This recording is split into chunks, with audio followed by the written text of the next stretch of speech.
So, welcome to this webinar. It's titled Business Analysis is the New Superpower.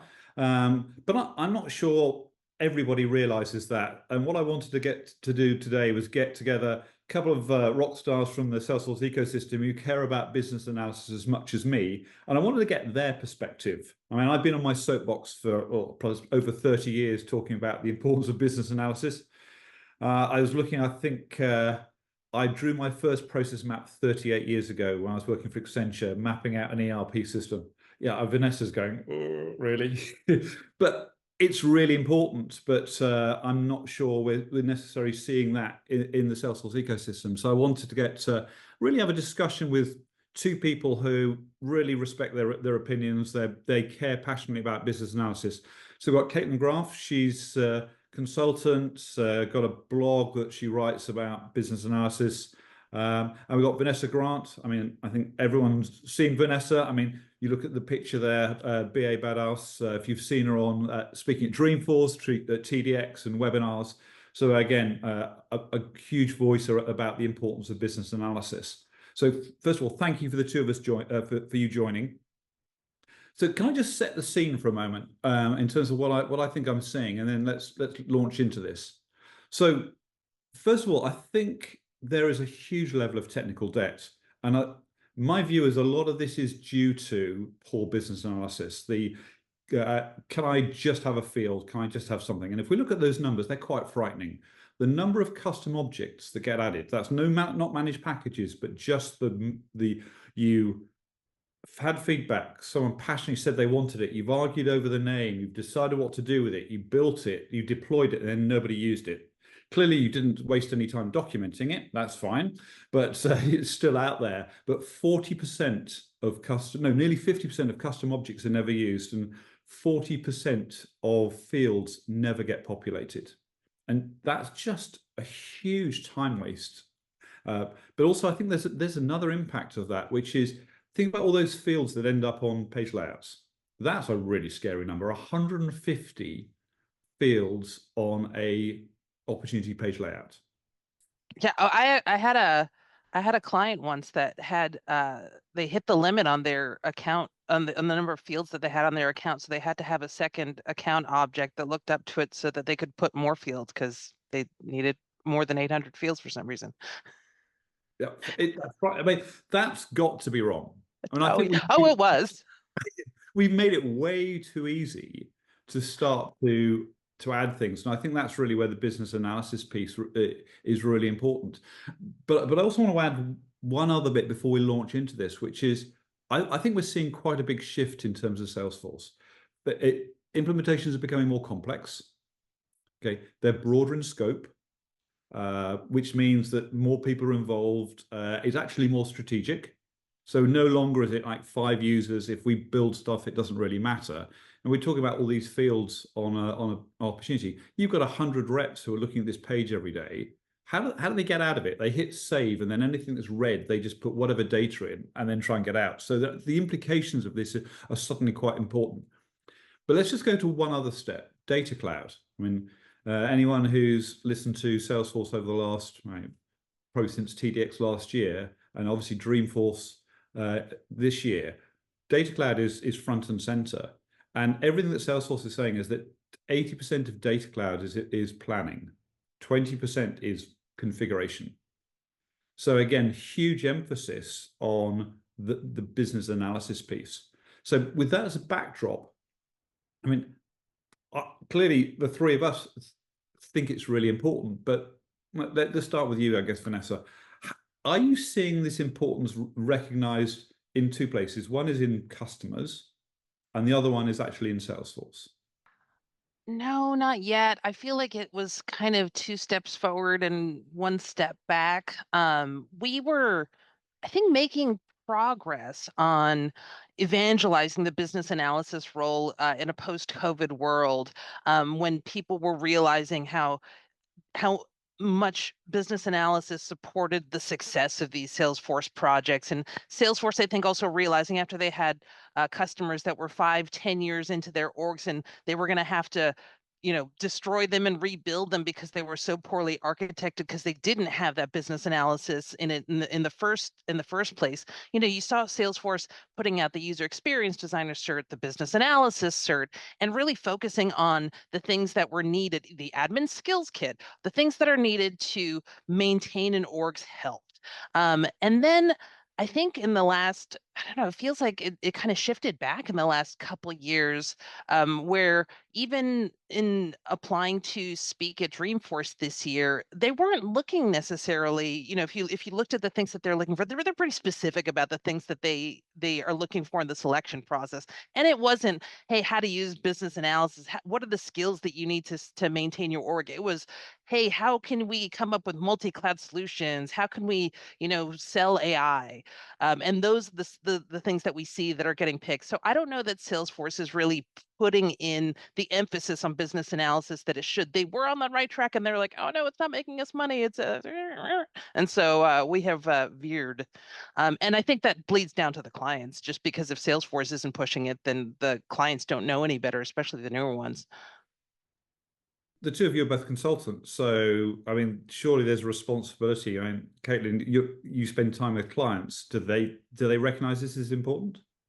I think from my side, I often see clients go through a little bit of an educational transformation where there's a difference between a system and a solution, right? And when you procure Salesforce licenses, you get access to a system, but not necessarily a solution for what you need to do. And for me, business analysis is that secret ingredient that goes in moving from system to actual usable, viable solution. And I think what tends to happen is before clients really understand the process that you've got very nicely documented up on the screen at the moment, they often want to move quickly. And we as consultants also often fall into this trap of wanting to deliver value to the client very quickly.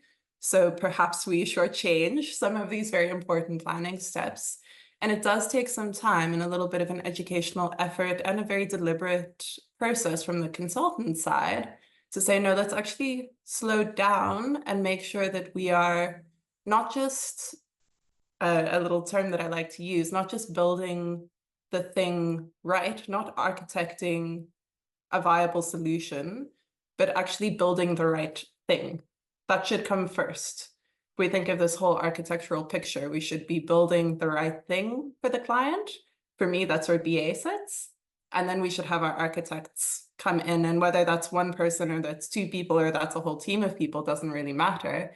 But we should be building the right thing. And then we should be thinking about building it right and all the rest. But I do think that there's much more of an educational effort that we could do to bring clients into that longer term thought process.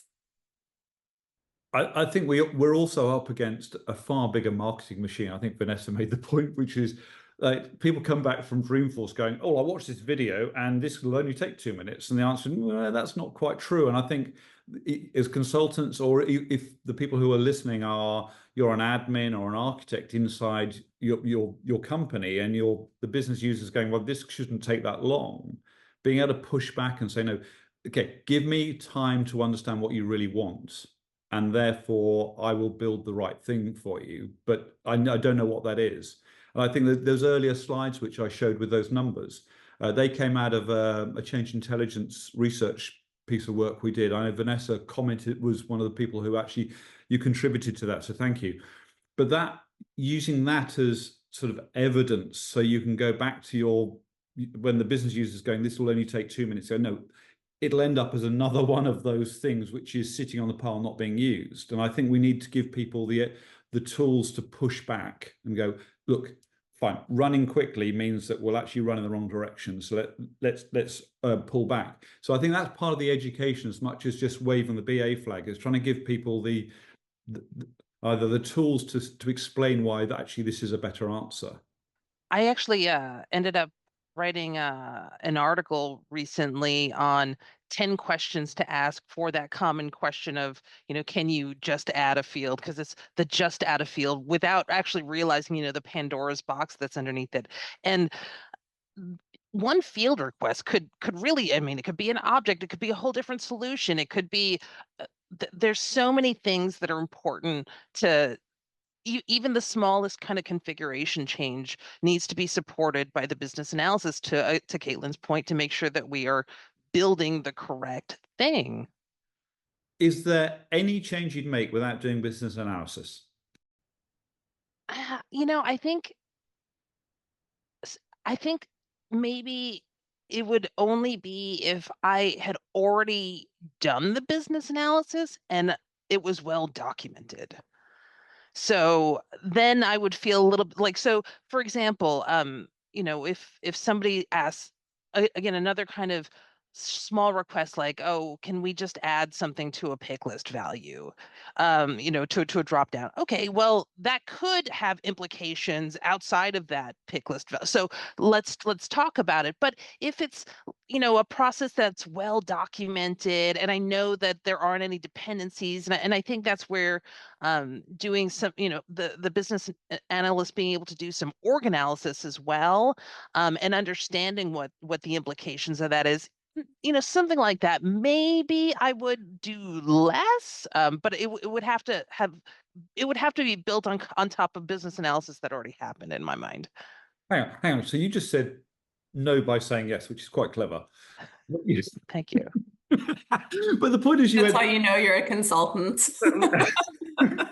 Well, what you just said was, provided it was documented and I'd already done the analysis and I knew there were no dependencies. Well, hang on, that is what business analysis is, knowing all that stuff. So actually, yeah, to a certain extent, there's nothing. I mean, fine, create a report. Yeah, okay, fine. There's limited implications in that. But anything that's going to be a configuration, if you've got to go near setup, probably the answer is no, we shouldn't be. My view, you should be at least doing a level of analysis. It may be very quick, but unless you understand the implication, pick list on the stage field on opportunity. Yeah, okay, probably quite a lot implied in that. So therefore, let's not just add a pick list value. Sorry, Caitlin, I think you're about to say something. Also, I just think it's funny anytime you ask a consultant to give a straight yes or no answer. It's like our kryptonite. But yeah, Vanessa, I think you bring up such a good point in that the salient thing for me here is that the longer you go without doing good business analysis and documentation, the more expensive it is to make minor changes later. And I think that goes back to the original point of how do we start to educate clients about the importance of doing business analysis in flight and up front, because if you've got a very mature org that is technical, that has a lot of automation, that is integrations, whatever, those little changes, adding a field, changing a pick list value, could have major impacts. And if you are not fluent with that design, you have to go and do that org analysis, which is very, very costly. But if you do have that good corpus of documentation and you do really understand the org, I think that's when you get into those minor changes where you can, from an authoritative perspective, say, okay, we have a pretty high degree of confidence that we can make this change without all of these scary unknowns that then become absolute chaos to go and fix afterwards. I think the question is really important for clients to consider: how much time and effort will we spend later if we don't do this now? I was looking at the chat and there were people going, oh, but hang on, but doing analysis ends up, that kills agile, and maybe you can do too much planning. I think we need to swing the pendulum from like, we've done nothing, when you look at the data in terms of all that, to the other end is, I'd love to get to a situation where someone says we're doing too much planning. I can't think of it at the moment, any clients who are doing that. And I think we've got to get to the other end. And I think the whole agile thing, which is, oh, it's agile, we just do stuff. No, that's not agile. Agile was about putting smaller pieces of work, well planned, well documented, well analyzed, and delivered quickly. It's not, we'll throw stuff in, if it doesn't work, let's have another go, have another go, have another go, have another go. And I think agile has been hijacked, I think, by a lack of discipline. So I think the whole, I don't think we'll find in the ecosystem yet people doing too much planning. So one thing, by the way, data cloud. If you don't do that 80% right, the planning correctly, it will not work. It won't work very well. It will not work. If you get it wrong, you have to unpick everything you've built and start again. There is a massive, massive premium on actually doing the planning correctly. And by the way, we say this, we've implemented Data Cloud internally, and which is where we documented the business process for how you implement Data Cloud. And our experience, and this is also backed up by Salesforce, which is I put 80% planning. The team have told me it's more like 90% planning. It's 10% build. Once you've done all the planning correctly, the build is quite straightforward. And the Data Cloud's consultant certification is all about that 10% or that 20%. It's build. All the upfront planning, you've got to get that right. Otherwise, it's not. As I said, it won't work very well. You will be spending credits, but not get any of the data out at the other end that you need. So you've got any activations. So you get zero results. And I think this is an interesting shift we're seeing in Salesforce that, okay, more complex, more strategic. You put Data Cloud in there and suddenly BA is a premium. So maybe, I mean, the start of this conversation was, is BA becoming more, business analysis becoming more important? I think Data Cloud is a forcing function that says, unless you do the analysis properly, then don't even start Data Cloud. So I'd be interesting to, we have this conversation in a year or two's time when Data Cloud is more prevalent. Be interesting to see how much this has shifted.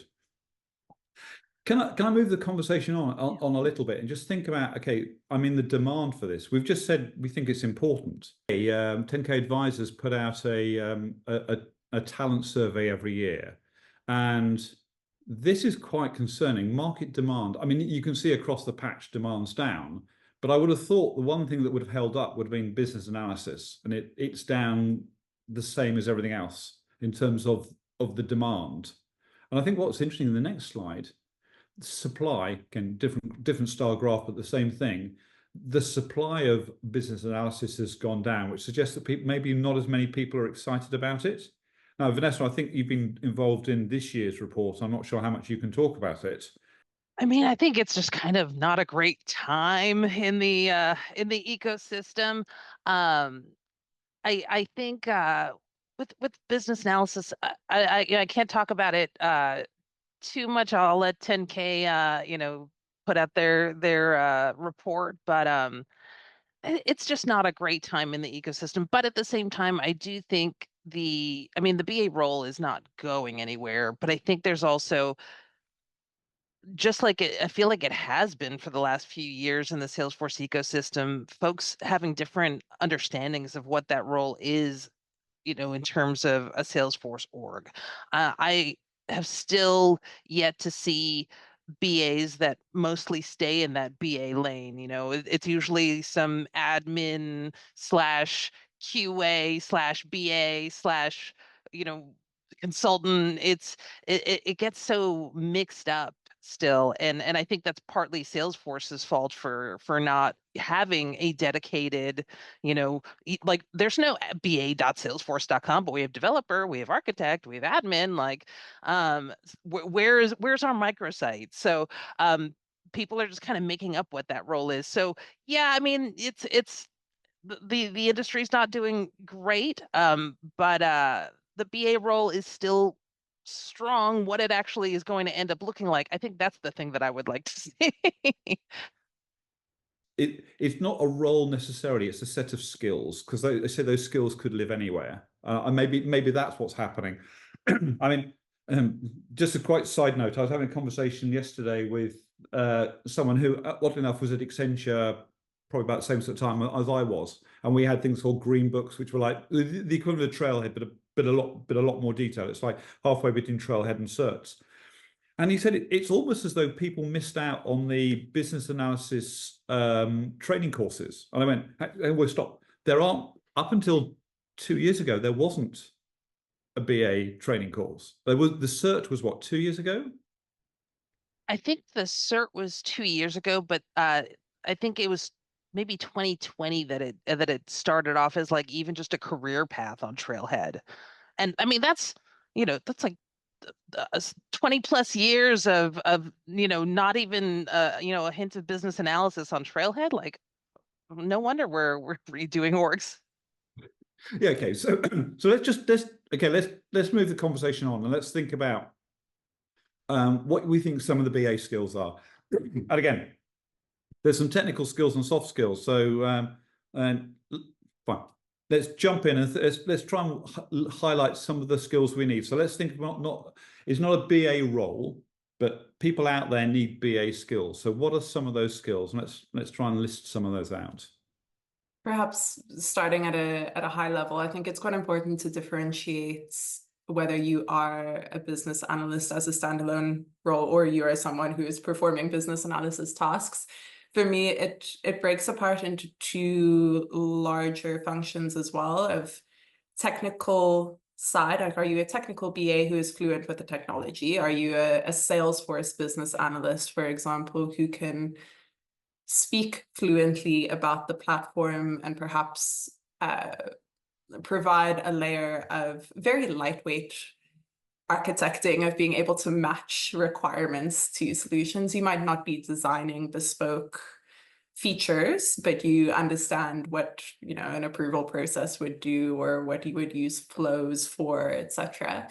And then there's the other side of this, which is more of the functional side. And are you a sector expert? Are you an industry expert? Are you a BA that specializes in nonprofit use cases or marketing or whatever the industry or the sector is? So perhaps that's a little bit of a higher level answer to your question, but I think for anyone on the call who's thinking about this as a career, useful to think through where your skill sets lie and the technical side of that versus the functional side of that, and how you can maybe combine the two as well.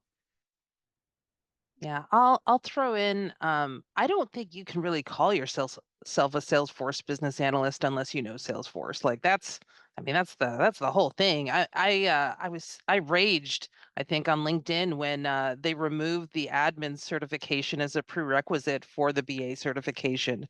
Because it's like, well, how are we calling ourselves Salesforce BAs then? Because if you don't have that foundational knowledge in the Salesforce platform and you go in on a complex project, your stories are going to turn into a whole bunch of custom objects, custom this, custom that, because you're not going to know any better.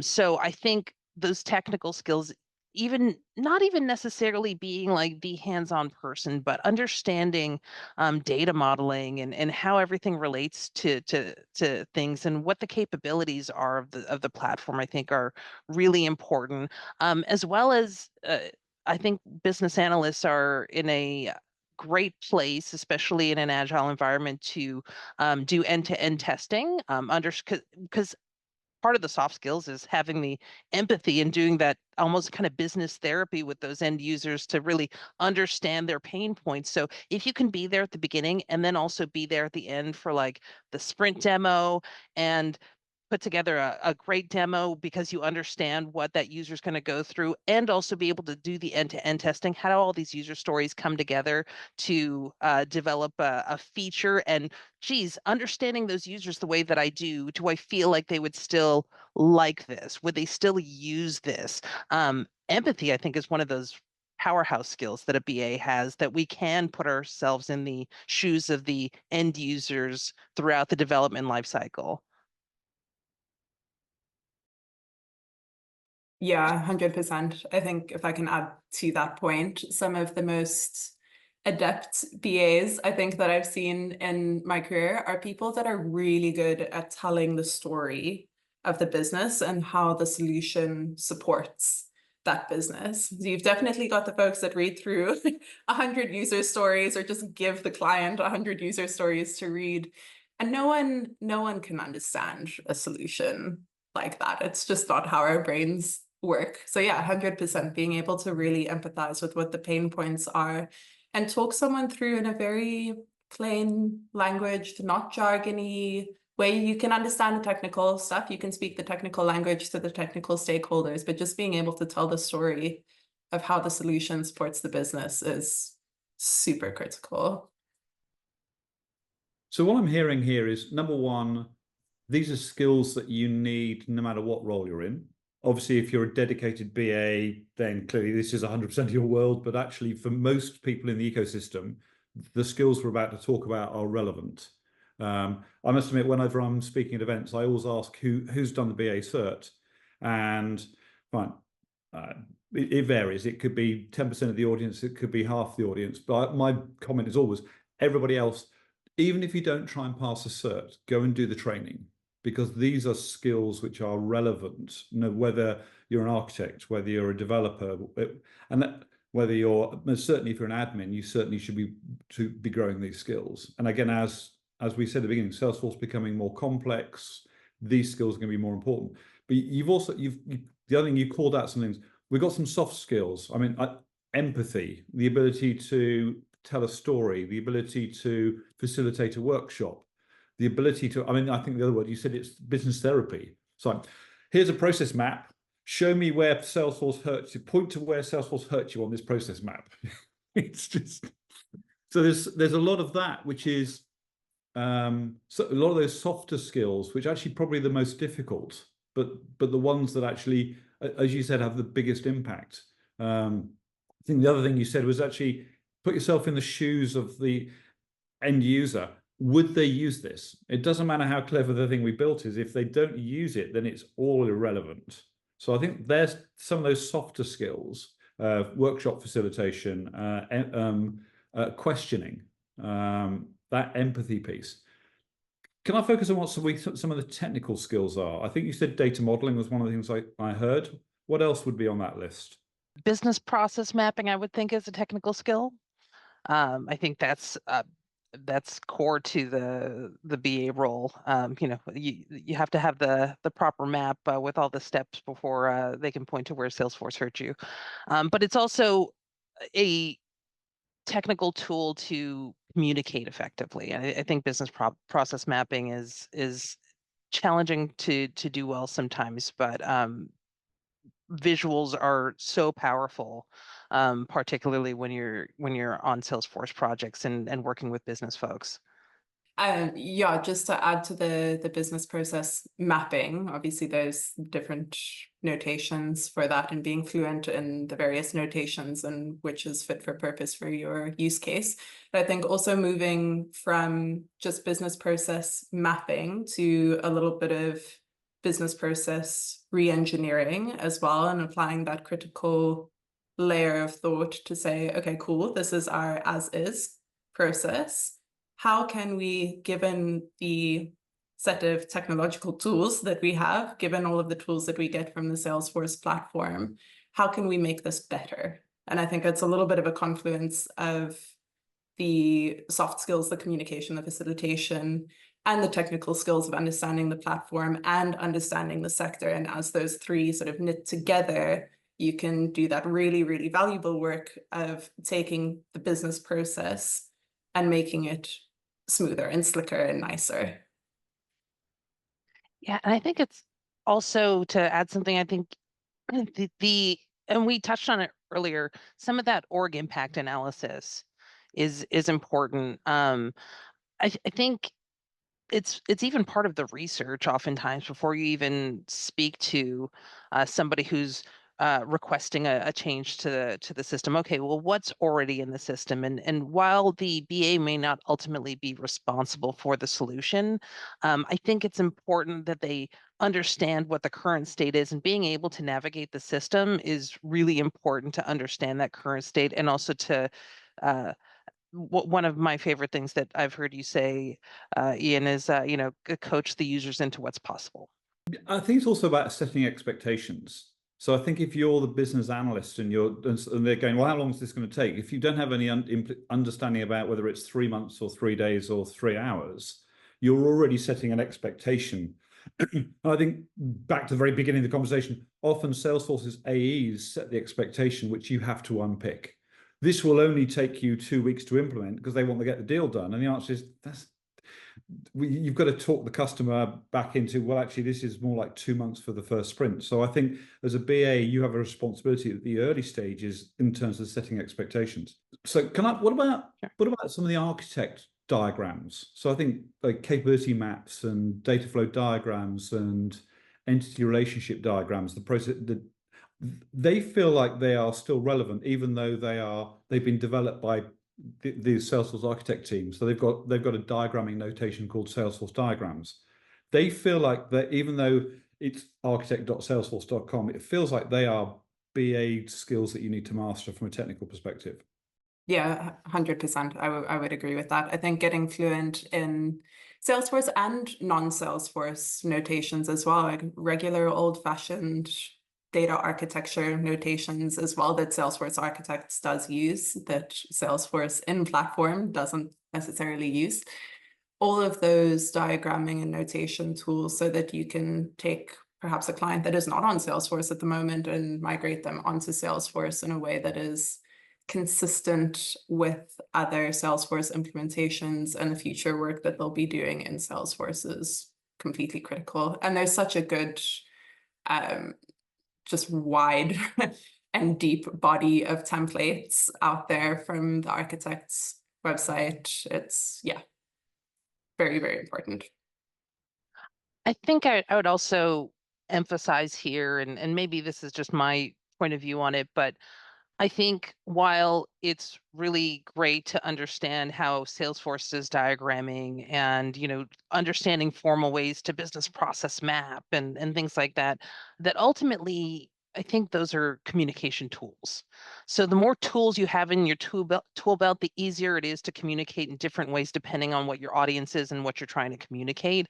I think that's where the soft skill comes in, is how well are you good at matching those solutions, those tools to what it is that you're trying to communicate? That's the soft skill that is connected to that. Because ultimately, I mean, I'm sure everybody's had that experience where somebody's like, okay, here's the business process map. And you open up you double click into this PDF that takes like 5 minutes to load. And you're like, nobody's going to look at this.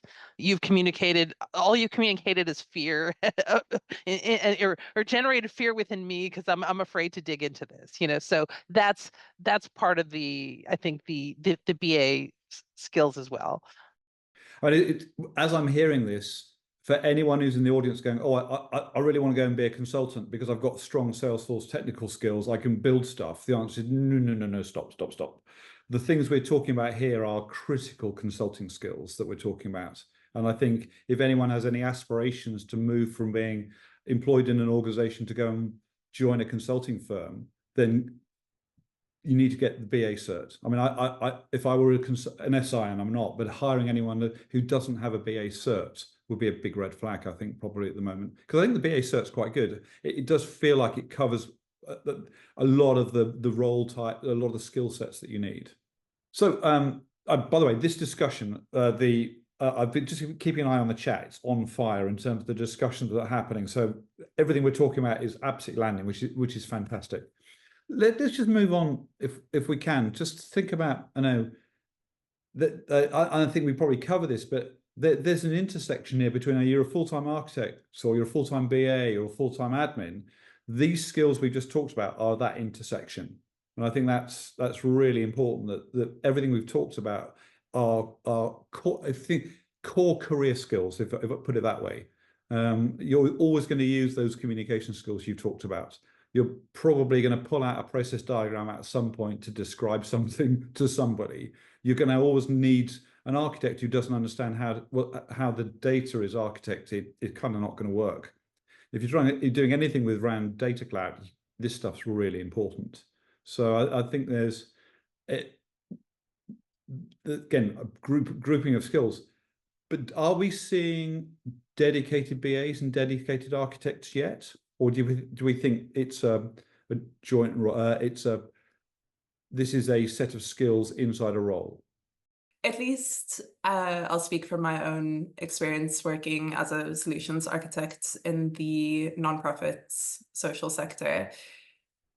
At the moment, I think we are struggling to differentiate the business analysis role from a sales perspective.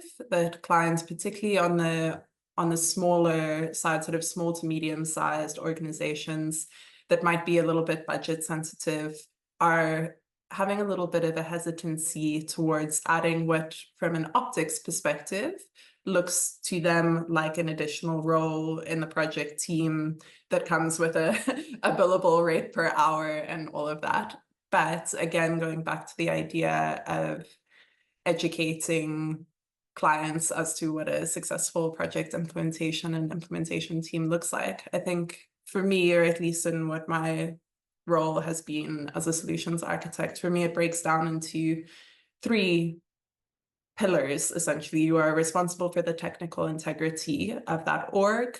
You are responsible for the business analysis. So again, building the right thing and then building the thing right. And then you have a leadership role to play in that project, taking responsibility for the relationship with the clients and the system long term. I think if we can get to a point where we are more reliably breaking out the business analysis piece from that architect role, which is a big role and a difficult role to play, you have someone that's really specializing and adding a lot of value there. It will not only, I believe, reduce the total cost of implementation, because that role would likely bill at a lower rate per hour than an architecture role. You can have someone who is really dedicated to understanding the business, owning that client side relationship as it relates to BA work, and to really tee up an architect to focus on technical integrity, focus on designing bespoke pieces of work and honing in on that place. So for me, while someone can absolutely play both roles, and does, I think in most cases play both roles, and you still need BA competencies and architect, absolutely. I think having a dedicated person to support the BA process on a team is hugely valuable. I'll throw in, I think business analysis is, you can't be a solution architect without having business analysis skills. And while I think you can be maybe a junior admin that's more kind of filling, completing tickets kind of a thing, I don't think that you can be a solo admin, or at least an effective solo admin, or a senior admin without those BA skills. So having the ability to put on that BA hat is super important. That being said, I don't think it necessarily goes the other way around. I think it's important that you have an understanding of Salesforce architecture, but you don't necessarily want to be responsible for those solutions if you're a business analyst. Certainly, you want to be able to know where to find information if you need to go into the system and configure something, but maybe you don't necessarily need to be hands-on. I think particularly at the enterprise level, when you are working on these year-long plus really complex implementations, I've worked on teams where I was the lead BA and I had 4 BAs that reported to me, and none of us were really hands-on. We were very dedicated to feeding the 30 plus developers that were hungry for user stories. And so that was where we were able to really focus on business analysis skills. But it almost kind of seems like the smaller it is, it's more of a hat, and then the bigger the project and the more complex it is, the more the business analyst can kind of stay in their own lane. So that project you just talked about, what was your title? Was the title business analysis? Were you head of business analysis? What was that title? I was lead business analyst. Because I think for a lot of people listening, there's a real question, which is a BA role something you should be doing, or is it actually a set of skills you should be gaining on the way to somewhere else? So do we think there actually is you could head towards BA as a role, or do you think it's you build those skills to become an architect or to become a consultant? Do you think it's an end point? Based on the ecosystem as I see it right now, I don't think that the ecosystem itself is looking at business analysts as anything more than kind of an entry-level role generally, which is frustrating because I have been on the projects where it's I'll even say that particular project where I was the lead BA and there were 4 BAs.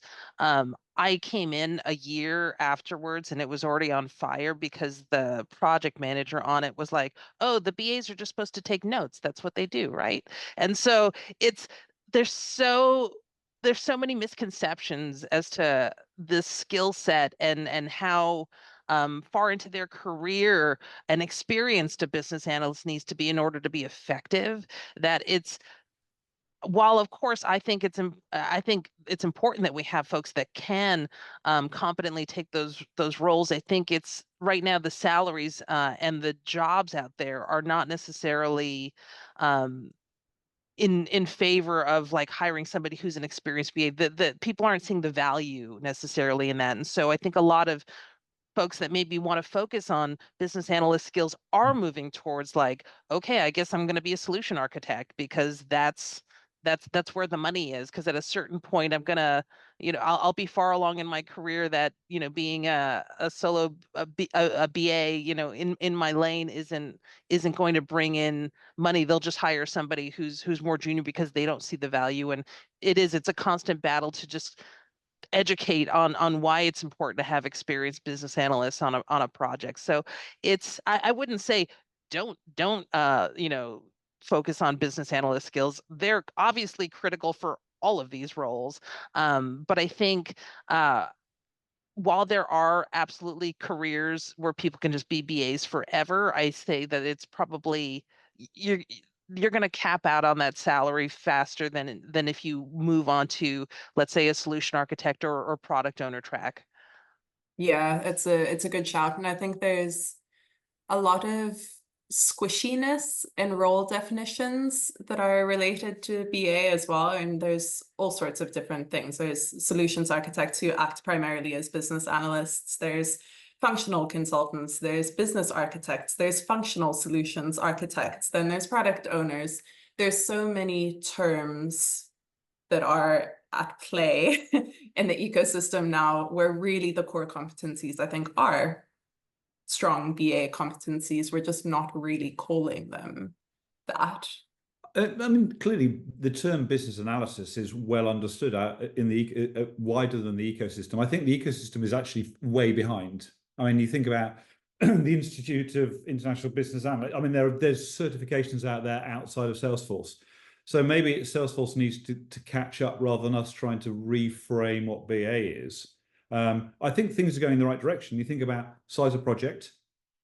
I mean, the fact that Data Cloud requires strong business analysis skills, maybe that will actually force people to go actually understanding the value of business analysis. I mean, I'm going to take us back one of the core skills, maybe the softer skills, is helping understand what the value is, building that business case. I mean, I ran one project. It was 5 of us for 12 weeks doing business process mapping and to build a business case for implementation. So big piece of work. But the ROI on that was $187,000. That's what we generated in terms of savings for re-engineering. $187,000 a day. Okay. But we had to go and build that. I mean, there were 20 different things we could have picked on, but we picked on a couple of the really big things to build out that. So I think that we've got to work a lot harder on going, okay, if you do this work up front, we can save you a bunch of time. It's not just about, can I implement Salesforce, but can I streamline things? Can I fix things? And I think the other way I haven't talked about is AI. Not AI in terms of use. We'll come on to that in a moment. But if you are going to re-engineer your business because you think AI is going to make a difference, who's going to do that? It's a business analysis role, isn't it? Not just we'll slap a bit of AI on top of a broken process and it's called your mess for less. We need to re-engineer how this works so we can take advantage of that. It's got to be core BA skills. So I think we've got to try and reframe this in terms of the benefits that you're going to get out of this for doing strong business analysis. And I think that's probably from everything I'm hearing, is probably one of the biggest challenges we've got. So can I just, I mean, we've got a few minutes left. Can we talk about just where we think AI is going to play a role in terms of helping the business analyst? Okay, so this little picture here, I think there's an AI sweet spot, and people go, AI is going to change the world. Yeah, it's kind of not at the moment. We're 2 years in, and it still hasn't. It certainly hasn't taken my job. It's made my job easier. There are lots of reasons I use it all the time, but it's not taking my job. And I think the problem is that the sweet spot, which is there a return on investment? Is it achievable? If I need 10 gigabytes of perfectly clean data, yeah, that's not going to happen. But also, do I trust the results enough? And I think what's interesting in the BA world, if we think of AI as that really helpful intern, I think there are actually lots of places it can help us.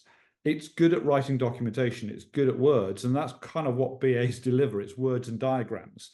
So it feels like AI can actually help the business analyst more than probably anyone else in the organization. It's not going to be building solutions for us that are going to be that we trust of a level of detail, but it probably could write user stories really well. It could draw diagrams really well. So again, from your experience, what are some practical uses of AI that you're seeing as a business analyst where it's helping? My experience with AI, I guess my thoughts are, one, the transcription tools are the easiest part of making my job easier using AI. Just that you can take a transcription, it puts together action items, who said what. I mean, so helpful. I don't have to just go back into recordings all the time. I can just find the spots that I need. And then being able to get to glean insights from those transcriptions using AI, even to the point of helping write documentation or write user stories or start getting together the step-by-step of a business process, I think is where AI has been super helpful, as well as kind of rounding out the language that I use, because sometimes you're writing so much as a business analyst, it's really helpful to have that assistant there, that's going to make you sound consistent, and as long as you're getting your points across. You don't want AI to do the work, or it's not going to have all the knowledge, but if you understand the points that you want to hit, it'll make you sound more consistent, especially when you are very tired late in the night writing your 1,000th user story. Yeah, I'd agree with that. This is not something that I have played with as much as I would like to yet, but I'm very curious to see where it goes over the next few years. I think the main thing that I would love to use AI more for is, and I know this is functionality that Elements has been working on, is being able to really put together first draft version 1, not end of the line user stories and business process diagrams, and really just shrink the time to just getting something down on paper as a starting point, that then as a business analyst, instead of spending so much time drafting new documentation every time, that you can really focus your time on critically analyzing things and making sure that it is really truly trustworthy and reflective of the business. I hope that is where we're moving towards. I think then it would be an immensely time-saving and value-adding tool. But I think the salient point for now for most business analysts is use it for what it's good for now, but we have to put the layer of quality assurance over the top. Someone said AI is not going to replace you, but someone who understands Yeah. how to use AI will. So I think it's having like a super efficient intern. I always call it an 18-year-old male intern. So never in doubt, not necessarily right, but also tireless. Okay, if you say no, have another go, it doesn't go, oh really? No, it just has another go. So I think part of it is also we need to get good at understanding how to brief or delegate that work, and then we need to understand how to validate whether the work was any good, and then maybe course correct in terms of how we then do the briefing.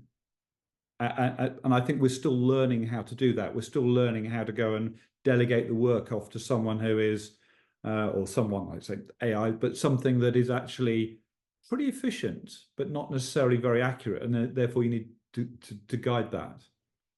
Business analysts bring in that human element. And I think at the end of the day, when you're in front of a person, having that empathy is something that you're not going to get out of AI. But AI can be so helpful as far as we are in the age of the really complex multi-cloud solutions, and everybody says that anybody who says that they know everything about Salesforce, it's a lie. Well, it's also still challenging when you're a BA and you're like, okay, well, I've worked on like 3 out of 10 of these clouds that I have to implement now, plus these add-ons, and so where AI can help accelerate things, I think to a certain extent, is okay, how do I craft these questions? What do I need to know about the major features?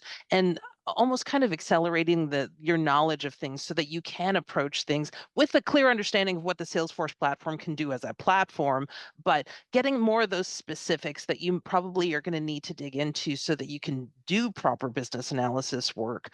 And making sure that your questions are also and that you're having the right conversations so that you're also keeping in mind things like the well-architected framework and security and the millions of things that you want to make sure that you cover when you're shifting left so that by the time you're building the thing, you are, to Caitlin's point, building the right thing. One place where we have got 100% accurate data is metadata. You may not like the answer, but it is an accurate representation of your org. So the ability to ask AI to go, like, look at my entire org and don't I'm not asking for an opinion on it. I'm asking you to do some data analysis for me, which is really good. Go through and tell me whether any of the descriptions are helpful.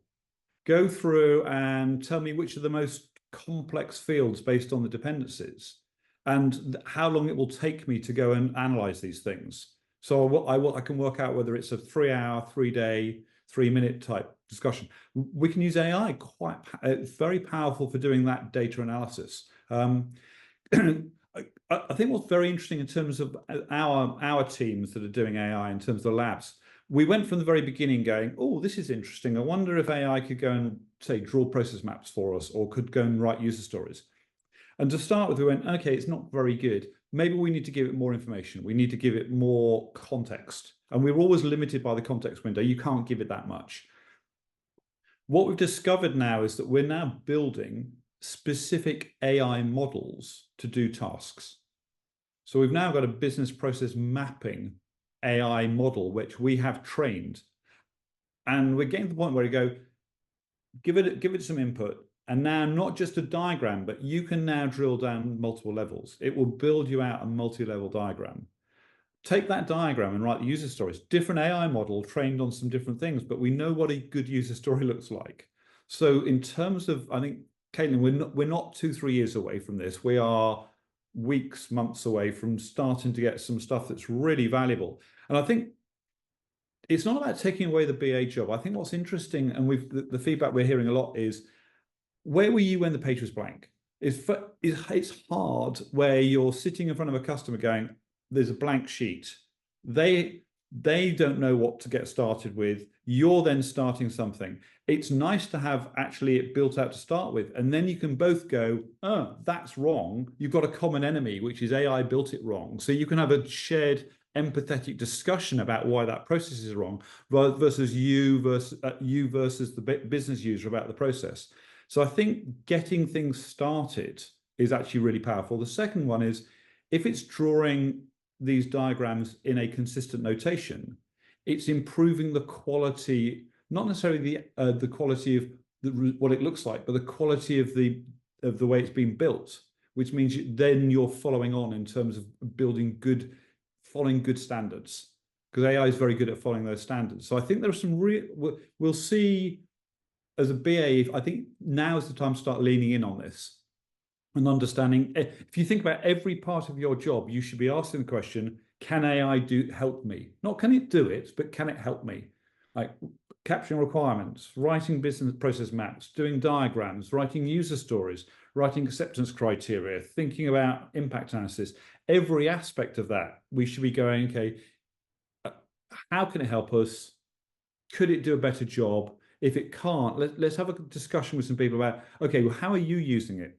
Every discussion I have with someone, another idea comes out. So I think this is moving so quickly. This is not a time to sit back and go, when it's ready. I think it's ready. We need to be actually evolving with it to work out how to make it work. I'm very conscious I could chat to you for the rest of the day, but we've all got busy lives and things to do. Let's just finish this off. There's obviously some resources at the end of the deck, and there's some resources there which is we'll make available to everybody in the recording. But any final thoughts for anyone who's considering a BA role? Either things that you would go, I wish I'd done that and hadn't, or thoughts about how you should approach a new role. So, Vanessa, do you want to go first? For folks that are interested in a business analyst career in Salesforce, first you want to make sure that you get that admin certification, you understand the platform. I think that's key. But then the other thing, which I don't think you'd hear this from Trailhead, but my 2 cents, I think it's important also to make sure that you understand Agile, that you're maybe getting that Scrum Master certification, because to the point of we need to educate, you don't want to learn Agile from a consultancy that it's like on a very, very rushed project. That's not the way to know. So if you formally and understand foundationally how something is supposed to work, it's a lot easier to pick out dysfunction on these projects and add value and do that education. So those are the things that I would recommend. And those skills, those business analysis, and of course the BA certification, but those business analysis and agile skills, I think, would support you in any one of those roles that we talked about today. I can't remember if it was you, Ian, or Vanessa that said this earlier in the presentation, but it resonated. There's so many different tools available for business analysis. And I think as a BA, whether that is your standalone role or you are in another role that leverages BA skills, just being aware of all of the different tools in your tool belt and building them out is super important, whether that's the soft skills or the technical skills and so forth. Maybe one just little phrase I think that's always stuck with me that I was told many years ago and every year becomes more and more important to me is faster is not better, better is faster. And I think it's such a perfect way of summing up why business analysis is so important. And Vanessa, you said it earlier, shifting left that effort so that you don't end up with technical debt and just weight in your org that becomes really difficult to manage and really expensive to manage going forward. I think if we can keep that in mind as BAs, as architects, as admins, and so forth, that's a really good way to start communicating the value of these skills to clients and other team members as well. Can I add, my 2 cents is going to come from a different perspective, which is I think we've said that we're all evangelists in this. BA, the business analysis role, actually is still emerging. I think one of the really important thing is if you have any interest in becoming a business analyst, start connecting with other business analysts. We need to build a movement here. That's why I'm so excited the fact the two of you are here. If people want to reach out to you, there's some LinkedIn profiles there, but we need to start build that following, because I think there are times when you feel like you're the lone voice and you need other people to bounce ideas off. And I think we're a community here. It's a BA community. And I think building that community means that ultimately we'll all end up with the right answer. We'll end up with more valuable careers and actually more fulfilling careers. So I'm really excited about what we're building here and looking forward to connecting with everyone in the future. So thank you for joining us. Thank you for everyone for the discussion on the chat. It's been fantastic. And we'll see you at the next event.